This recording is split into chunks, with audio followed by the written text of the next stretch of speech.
My name is Bradford Clark, and I've been assigned the Sexbot case study. So the case study takes place from an idea in a video game called Detroit Become Human. In the game, it's set in the future.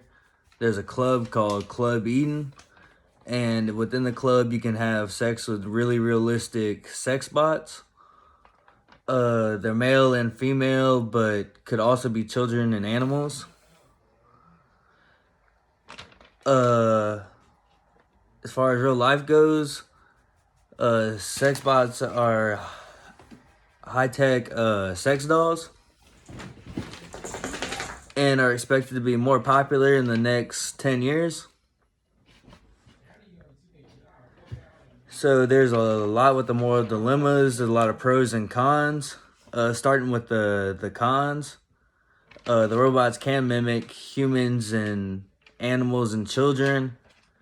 And even though you could say that it gives rapists and people with sexual assault charges a safe outlet, you actually can't prove that. So you can't use that argument in either a pro or a con. It actually could encourage the rape of children and animals as well as other people.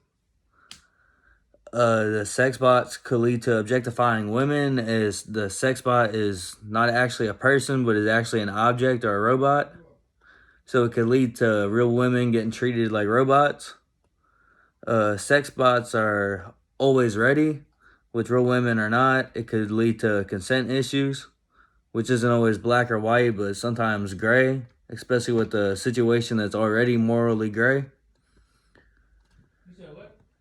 It takes away the human component as far as casual sex goes as well.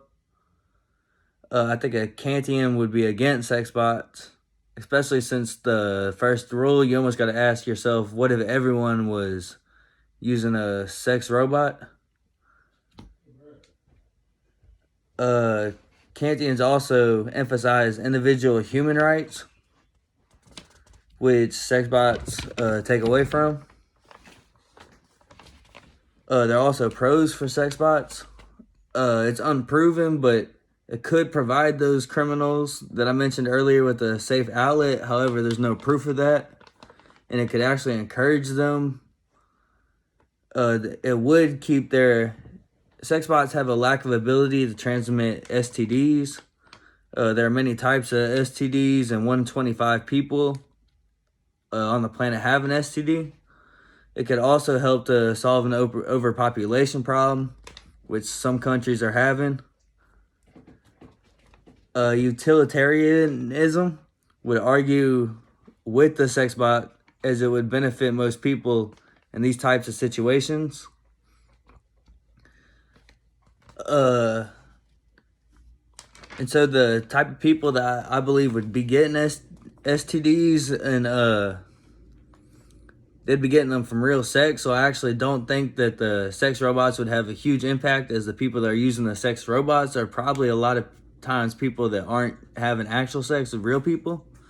So I don't think that it would slow it down too much, but I do believe it would be beneficial for that usage. It could help for overpopulation, but as I said, I think the people that are causing the overpopulation are the people having actual sex with actual people and not the sex robots.